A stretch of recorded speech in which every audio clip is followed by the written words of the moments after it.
Yeah. Good afternoon or good day or blessing to the item seen. My name is Rasta Colin Ray Selassie. I am the author of this book, Haile Selassie and the Open of the Seven Seal. Seen, see a picture of me there, so seen, so you can know say it's me. So anything we talk concerning this work, you know say is legitimate because if I never serious about the talking I will give the item, I wouldn't write a book about it. Seen. This book has been published by some Rasta brethren them who is not really of what you call it? How would I say? Them man they don't love Haile Selassie the first, you know what I mean? Because if them they love Haile Selassie the first, them would have treat I better when it come to giving I royalties. Seen? But this thing is not about money. Seen? Because money come and go just like a woman come and go or whatever, you know what I mean? Just like the breath that you blow. You seen? It come and go. Seen?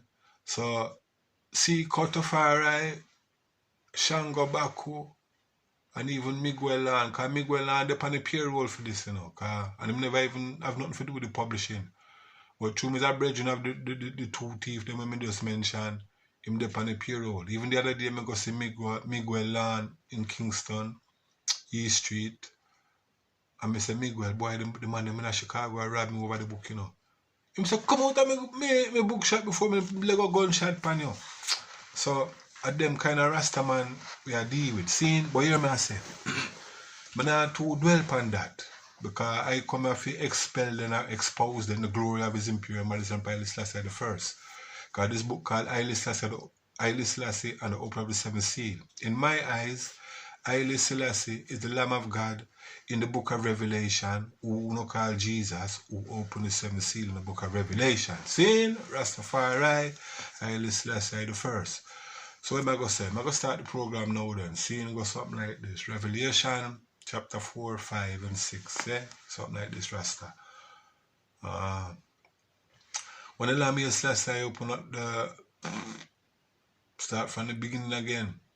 After this I look and I behold, an open door in Mount Zion, and the first voice I heard sounded like a trumpet saying unto I come up here, and I will show the things which must take place soon. And immediately I was in the Iris, and behold, a throne was set in Zion, and he that sat there upon it had the appearance of jasper and carnelian. Round about the throne is a rainbow like unto an emerald. In line with the throne is 420 smaller thrones. Upon these smaller thrones 420 elders, each having white garments and golden crowns upon their head. Out of the throne I can hear the sound of voice of light and a voice of thunder. So the floor thereof is like unto a sea of glass, which has the appearance of a crystal. In the midst of the throne and round about it are four living creatures, each having 6 wings. The first one is like unto a lion, and the second one is like unto a cow. The third one is the face of a man, and the fourth one flies like an eagle. I say they rest not day and night to give thanks and praise unto him that liveth forever, saying, Holy, holy, holy, Lord God Almighty, thou art who was and is to come, for thou hast taken thy great power and begun to rule. And every time the 4 living creatures give thanks and praise, the 24 elders fall down with their faces to the ground and cast their crowns before him that sit upon the throne, saying, Worthy art thou, Lord, Rastafari, to receive glory, honor, majesty, truth, and strength. For thou hast created all things, and even for thy own pleasure they are and were created. Seeing, then I saw in the right hand of him that sat upon the throne a book written within and sealed on the outside seal with 7 seals. Then I heard the voice of a strong, mighty warrior God proclaiming loudly, saying, Who is worthy to receive the book and to loose the 7 seals thereof? Then I, man, Rasta Kaliman, began to weep much that there was no one found worthy in heaven and on earth and under the earth to receive the book and to loose the 7 seals thereof. Then one of the 24 elders came unto I and said, Weep not, Rasta Kalin. Behold, the Lion from the tribe of Judah, the root of David, His Imperial Majesty Emperor Haile Selassie the First, have prevailed to receive the book and to loose the 7 seals thereof. Then I saw in the midst of the throne and in the midst of the 4 living creatures and in the midst of the 24 elders, there stood a lamb as though it had been slain, having 7 horns and 7 eyes, which are the 7 iris of the Almighty, just sent forth into all the world. And I saw when the Lamb went and took the book from out of the right hand of him that sat upon the throne. Then I saw the 4 living creatures and the 24 elders, each having golden vials in their hands, smelling of beautiful incense, which are the prayers of the saints. And they also had musical instruments also. And they all sang a new song unto the Lamb, saying, Worthy is the Lamb that was slain to receive the book and to loose the 7 seals thereof. For thou hast shed thy blood, and by thy blood thou hast redeemed people from every nation, language, kindred, and tongue. And thou hast made them kings and queens and priests unto Jah, and they shall reign in the earth forever and ever. Then same time after this I heard the sound of all the angels in heaven, numbering myriads of myriads and tens of thousands. And the 4 living creatures and the 24 elders were there also. And they all sung a new song unto the Lamb, along with all the other creatures in heaven, and those on earth, and those under the earth, and those that crawl it through the tracks of the sea, saying, Worthy is the Lamb that was slain to receive power, wisdom, glory, honor, majesty, truth, and blessing forever. Seeing, and the whole host of heaven heard I saying, Worthy is the Lamb, is impure and body Emperor highly Selassie the first, who are worthy to be praised. And the 4 living creatures said, Rastafari. And the 24 elders fell down and worshipped his impure majesty Emperor Haile Selassie the first, who when he had opened up the first seal, I heard the sound of the first living creature saying, Come and see. And I went and I saw. And lo and behold, there went forth a white horse, whose rider had a bow in his hand, and unto him is given a crown, and he went forth conquered unto conquer, in the beautiful name of the Lion of the tribe of Judah. For he art King of all kings, Lord of all lords, mighty conquering Lion of the tribe of the Jews. So here is the good news. In the year 1892, the 225th descendant of King Solomon and the Queen of Sheba came into this world. He was born to Farai Makanin in the province of Harai, Ethiopia. In the year 1896, the Italians were up to the same old tricks. For at the age of nearly 4, Farai Makanin found himself on a battlefield of war, fighting alongside the great Emperor Menelik, who was his uncle, to try and stop the Italian aggressor at the Battle of Adwa. That day, the Italians would take some licks.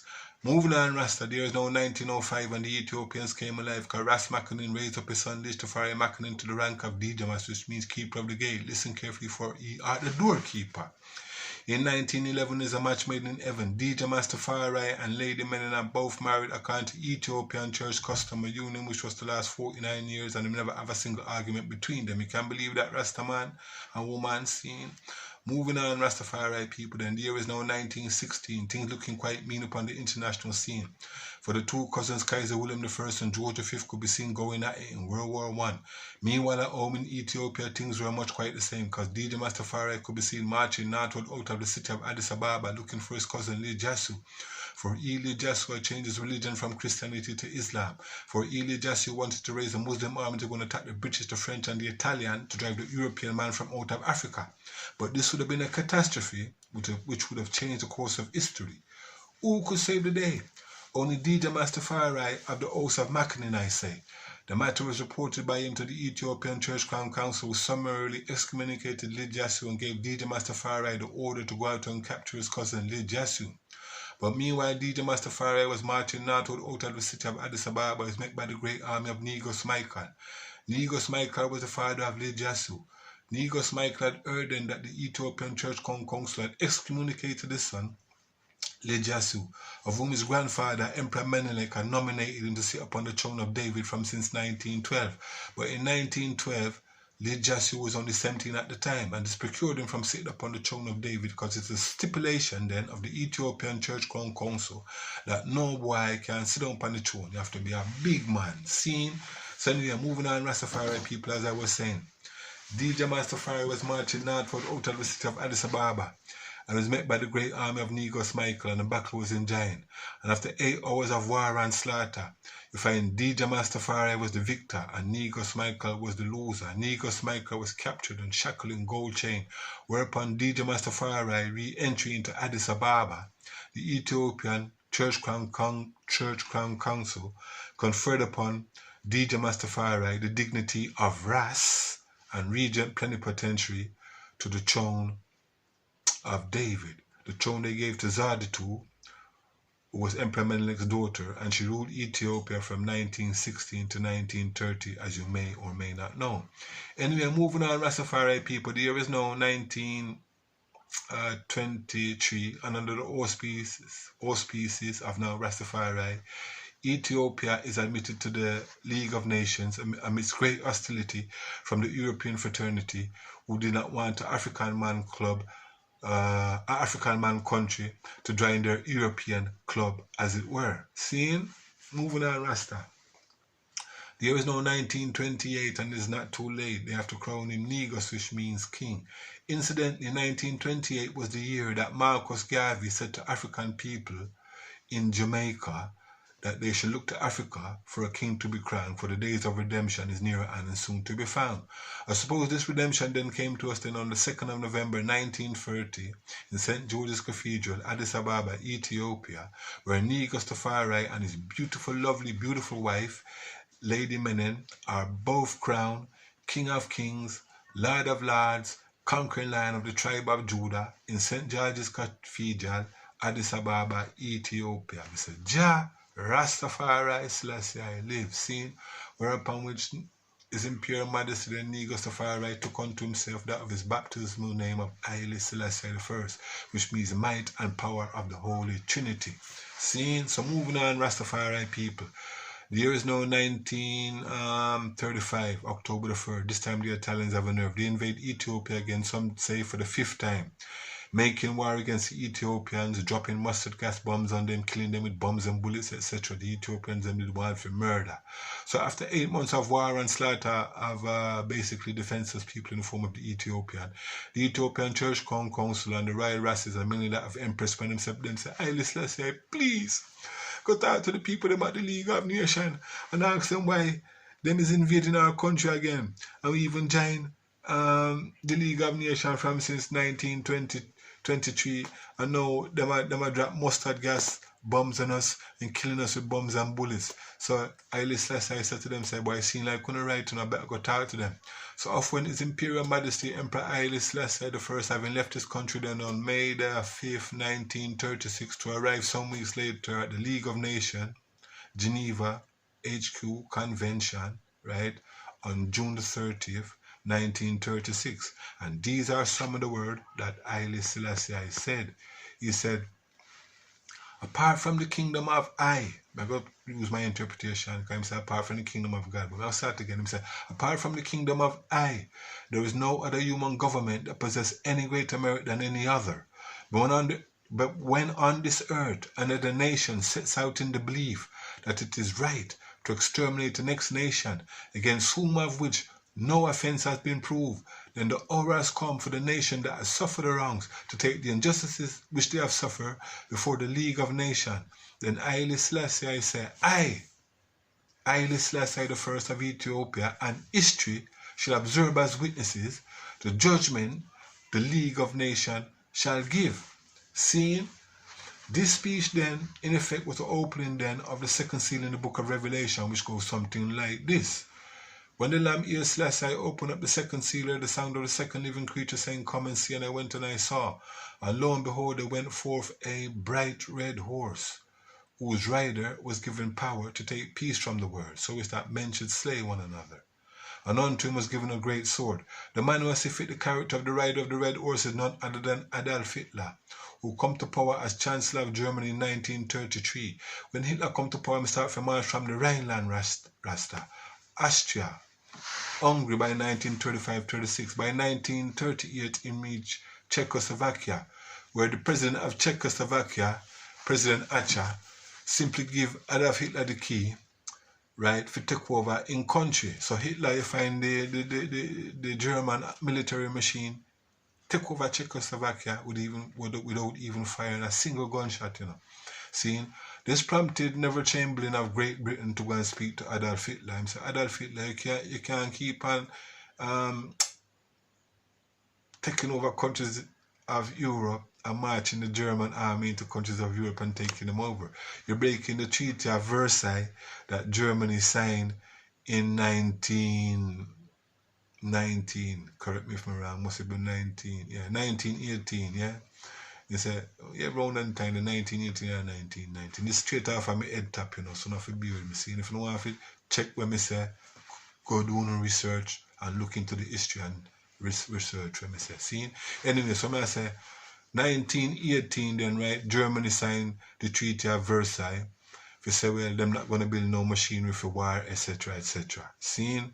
And Neville Chamberlain stressed it to Adolf Hitler. We were upon which Adolf Hitler said, boy, you see like him being a bad boy and I'm not going to invade no more country again. But no sooner Adolf Hitler give Neville Chamberlain his promise. Even Neville Chamberlain come back to England and wave the paper before the British people and say, oh, to the people in England, and even by the House of Parliament and number 10 Downing Street, and say, oh, I got Hitler's signature on this piece of paper. Hitler has given me his word that he will not invade no more countries in Europe and take them over. But Hitler laughed, and wait some months later, whereupon which you find in September 1939, September the 28th, 1939, Adolf Hitler marched the German military killing machine into Poland. See?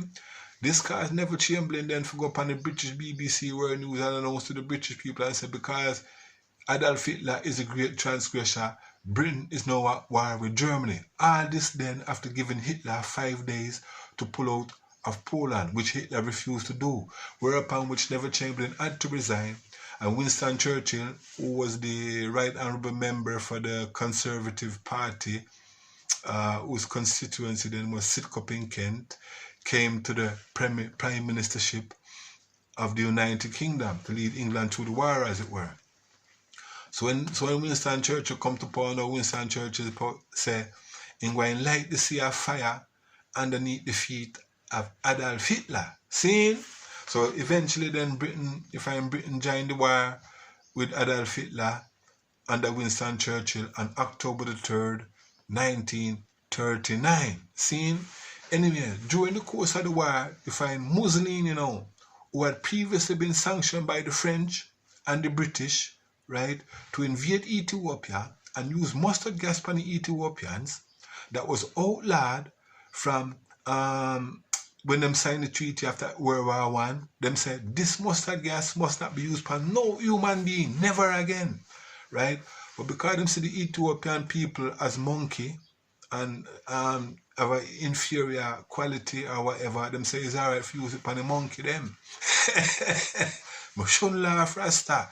But that was the thinking of the European mentality at the time, which probably still persists until this day. They say, yeah man, we can use up the gas upon the monkey them in Africa. God, them is not people. See? So what may I say then? You find Mussolini, you know, was sanctioned by France and Britain to do that. See? So you're up now in 1940. Because Mussolini see that him feels that Hitler was going to win the war against the French and the British and the Russian and whoever, Mussolini go sign a treaty with Adolf Hitler. This treaty became known as the Treaty of Locarno, right? And it was signed near Lake Geneva, because Locarno is a city, I believe is in Switzerland. Switzerland, and is near Lake Geneva. You have to check on the issue, no. Still you can't take everything but research what I say. See? So anyway, you find say Mussolini go sign a treaty with Adolf Hitler. This became known as the Treaty of Locarno, because Mussolini was thinking that Adolf Hitler would win the war, and when Hitler win the war, Mussolini was saying that he would gain more territories in Europe along with Adolf Hitler. But this wasn't to be, as we shall see shortly, because Britain and France said, boy, seem like Mussolini is a real transgressor. Let's help out Haile Selassie I and get him back into his own country. See? Because at this time, His Imperial Majesty Emperor Haile Selassie I had taken up residency in England in a small West Country town called Bath. See? So, them fly Haile Selassie out of England on June the 10th, 1940, right, in a plane that took off on water. Incidentally, June the 10th, 1940 was the same day that Marcus Garvey passed away in prison, in Wandsworth Prison in England, due to a brain hemorrhage. You see, them say it was brain hemorrhage, but my mind tell me say the man them beat him 9 head and kill him. You understand me? But anyway, His Majesty leave England on June the 10th, 1940, right, from a seaside village town called Woking, which is in the county of Surrey, and them fly him out of England in a plane that take off on water and land on water. And them land him down in a place called Alexandria in Egypt. But them couldn't take him off the plane in the daytime because the place was being overrun by Italians who was trying to bring war armaments via the Suez Canal down to supply the murderers of the Ethiopian people who were Bagdalio, Graziano, and a few other O's, I don't know, like Marciano and the Bono and them kind of way there, them kind of people there, them kind of killer there. Plus the Italians then was also even trying to supply Hitler #1 henchman, who was known as the Field Marshal Erwin Rommel, who was known as the original Desert Fox. He was waging war in the Libyan deserts against the British counterpart that have the sergeant, Sir Alexander, I believe, Montgomery. Seeing was doing him thing for Winston Churchill on behalf of the British. He was known as the original Desert Rat. So here I say now, so then wait till night time now before them smuggle Haile Selassie off of the plane and them smuggle them down to Khartoum in the Sudan, where preparations were put in order for the next 11 months for the recapture of Ethiopia. This was done successfully on May the 5th, 1941, whereupon which on re-entry into his beautiful capital city that I call the Golden City, Addis Ababa, these are some of the words that Haile Selassie say. Him say, on this day, when the men of earth and the angels of heaven could neither have foreseen nor known, Haile Selassie say, I owe unutterable thanks unto the Almighty I was made it possible for I to be here amongst you all today. Since this is so, this is a new era in the Ethiopian history, right? The war is over. And it's something like this again. So therefore then, no more killing for going between Ethiopian and Italian. Black man not to kill the white man, and the white man not to kill the black man. Any Italian who want to stay in Italy, Ethiopia, beg your pardon, can stay. And any Italian who want to go back to Italy, them is free to do so. See? And the majority of the Italian them who surrendered and laid down their weapons, that was about maybe 25,000 Italians who laid down their weapons, and when Haile Selassie returned, most of them, even a couple of women was with them too, most of them decide to settle in Ethiopia because they never want to go back to Italy because they were a Muslim clan over there. So, see, in World War II, I'm with the brother who named Dwight D. Eisenhower coming out and start to war the whole of them. See, so it's like His Majesty used the 25,000 Italian that him forgive for the unspeakable atrocities that they committed against Ethiopia during the 5-year occupation of Ethiopia. His Imperial Majesty Emperor Haile Selassie I used them for the rebuilding of much of the Ethiopian infrastructure which they had destroyed during the 5 years of occupation. See? So what we are saying, a Rasta man brings civilization on ya. Haile Selassie come to show us how to live, seeing, forgive each other and love each other, seeing. So anyway, the world was shocked because them thought Haile Selassie would attack them Italians and make them prisoners of war. But instead them used them then, as I say, for the rebuilding of much of the Ethiopian infrastructure which had destroyed. Seeing, Haile Selassie worthy to be praised. Long live His Imperial Majesty Haile Selassie I. Jah Rastafari. Seeing, anyway, moving on Rasta, the year is now 1945. Seeing, and we have a new president in the United States of America who will come to the presidency in this way, whose name was Harry S. Truman. Harry S. Truman was the vice president underneath Franklin Delano Roosevelt. Franklin Delano Roosevelt was the first American president to serve more than 2 terms of office. It was whilst Franklin Delano Roosevelt was in his 3rd term of office that him suddenly take sick and pass away in the White House. See? So then the vice president, who was Harry S. Truman, was given the nod for the job.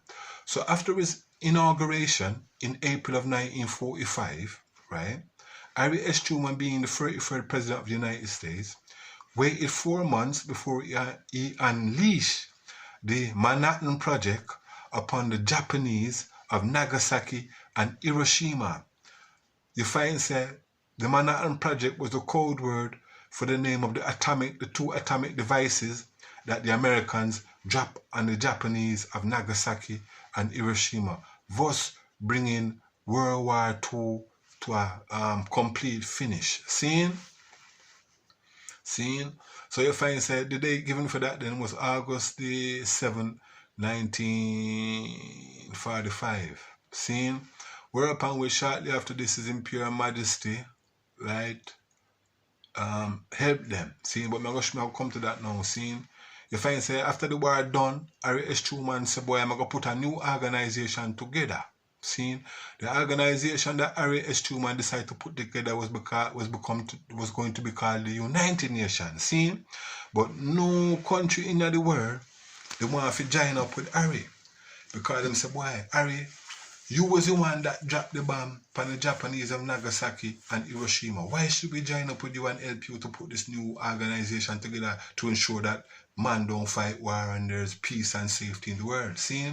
And the Harry S. Truman plan was going to fail, you know. And until the intervention of His Imperial Majesty Emperor Haile Selassie I. If Haile Selassie never intervened and help Harry S. Truman if he put together the United Nations, no other country was willing to help him. Seeing Harry S. Truman, that is.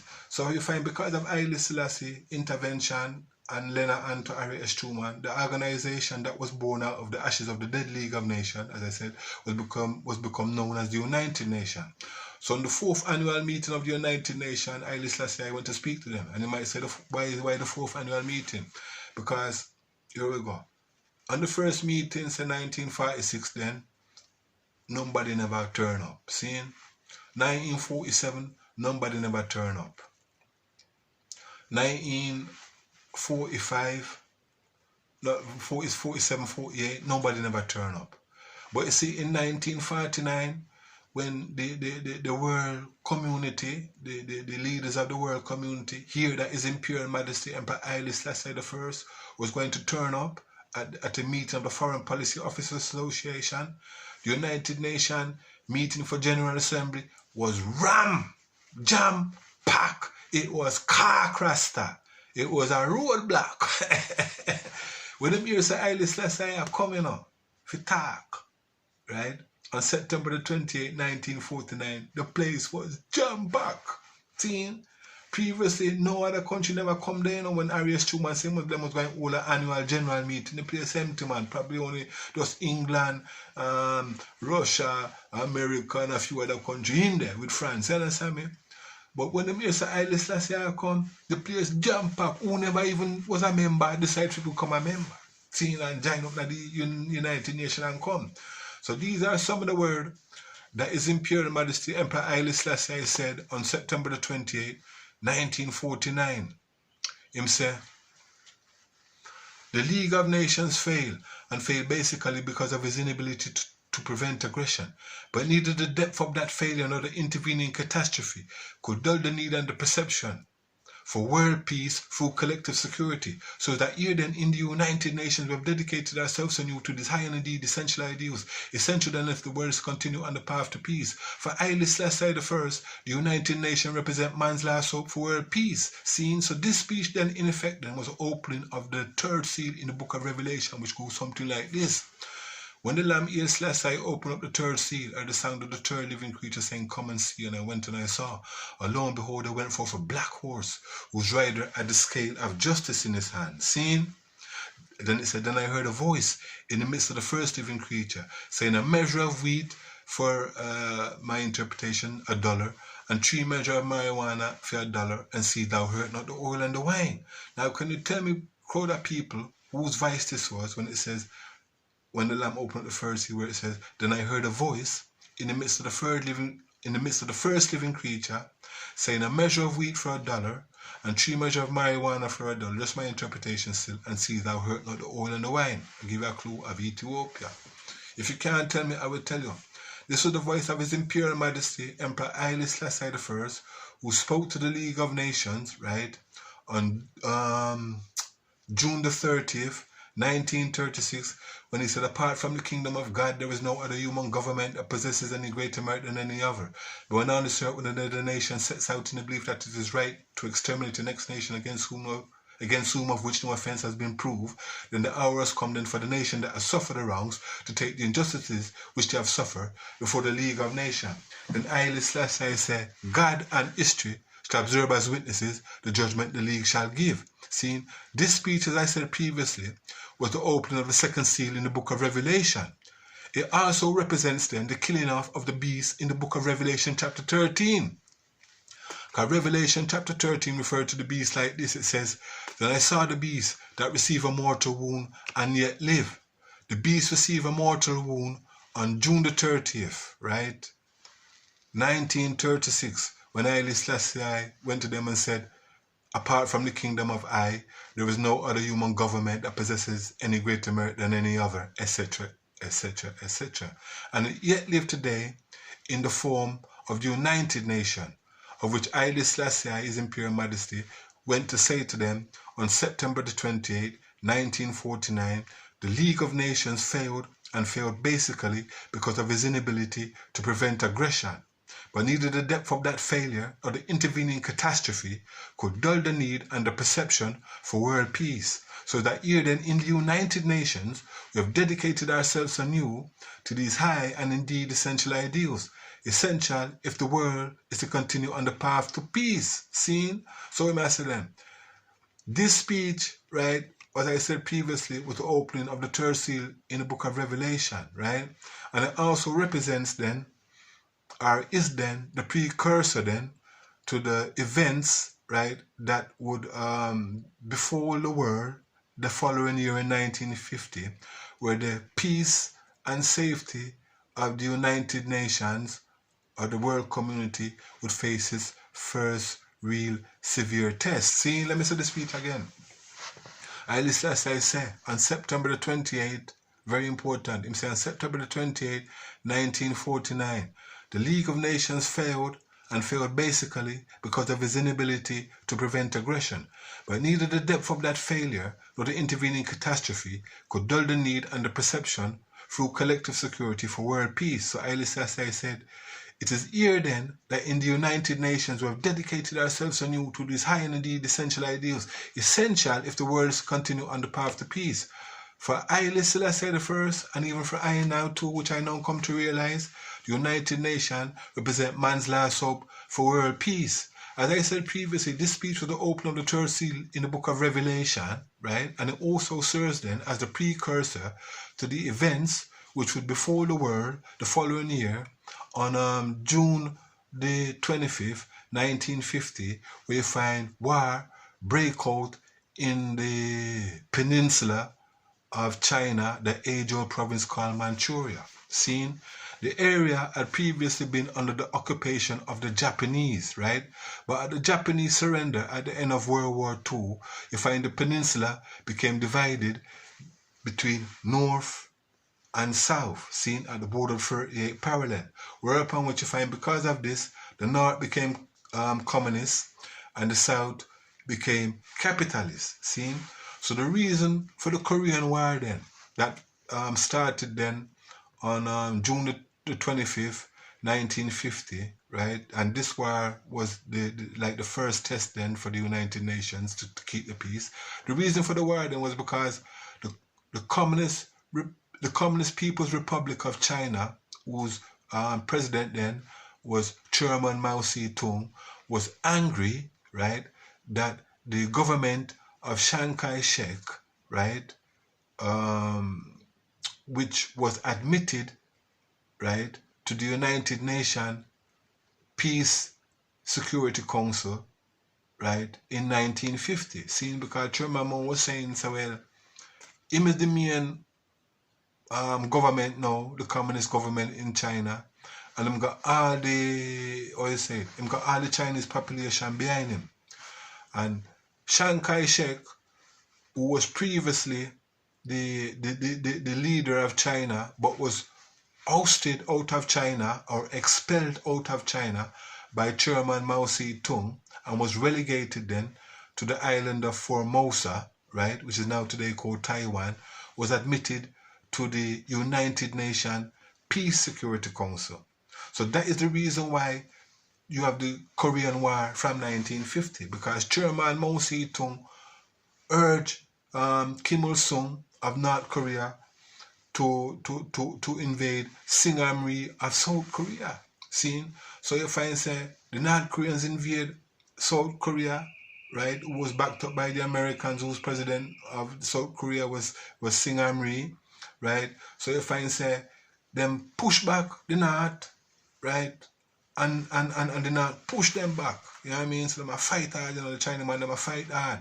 So during all this time the war going on, right, you find the Americans, right, and the South Koreans then and the Americans then enlist the United Nations forces of about maybe 20 countries, I believe, they take part in the peacekeeping efforts in Korea to stop the North Koreans, right, from taking over South Korea. Seeing, because really what Chairman Mao they want, him they want back the whole of the peninsula. Him they want back the whole of Manchuria, right? Him they want back the whole of North Korea and South Korea. That's why I'm tell the brother them in North Korea if you invade South Korea.